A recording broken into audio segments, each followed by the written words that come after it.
پوریا اکبری.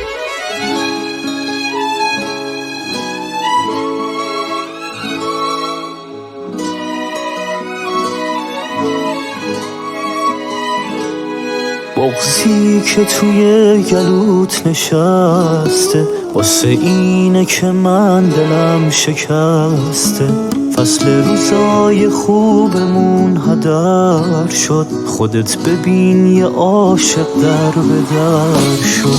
تموم زندگیم تو بودی، دلیل خنده هام تو بودی، مرور خاطراتت شده هر شب مثل یه رویا. پشیمون میشی تو از این کارا، دیگه بودن با تو یه اشتباه. سرنوشت این عشق دیگه بعد از این با خداست. هر کی میگه دوست دارم، هر کی میگه پات میمونم، دروغ محضه. اینو میدونم که دیگه دل من راضی به این عشق نمیشه، نه دیگه این عشق نمیشه.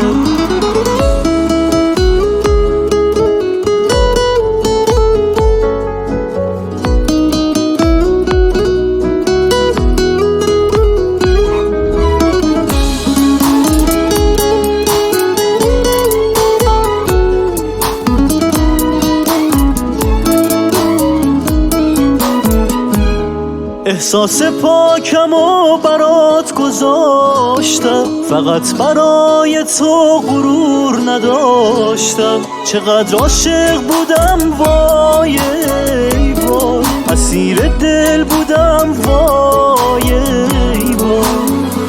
هر کی میگه دوست دارم، هر کی میگه پات میمونم، دروغ محضه.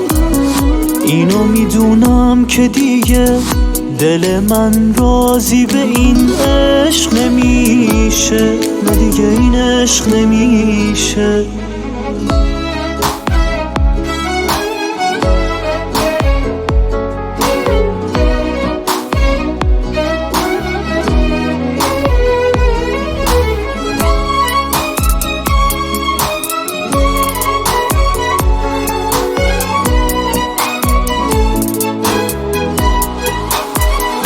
هر کی میگه دوست دارم، هر کی میگه پات میمونم، دروغ محضه.